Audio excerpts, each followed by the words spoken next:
Ang mabuting balita ng Panginoon, ayon kay San Juan.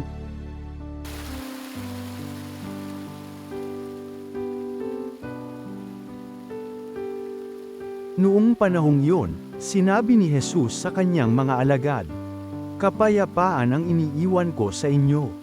Ang aking kapayapaan ang ibinibigay ko sa inyo, hindi ito katulad ng ibinibigay ng sanlibutan. Huwag kayong mabalisa, huwag kayong matakot. Sinabi ko na sa inyo, ako'y aalis, ngunit babalik ako.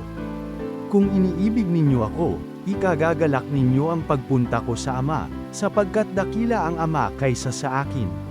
Sinasabi ko na ito sa inyo bago pa mangyari upang, kung mangyari na, kayo'y manalig sa akin. Hindi na ako pakahahaba ng pagsasalita sa inyo, sapagkat dumarating na ang pinuno ng sanlibutang ito. Wala siyang kapangyarihan sa akin, subalit dapat makilala ng sanlibutan na iniibig ko ang Ama at ang ginagawa ko'y ang iniutos niya sa akin." Ang mabuting balita ng Panginoon.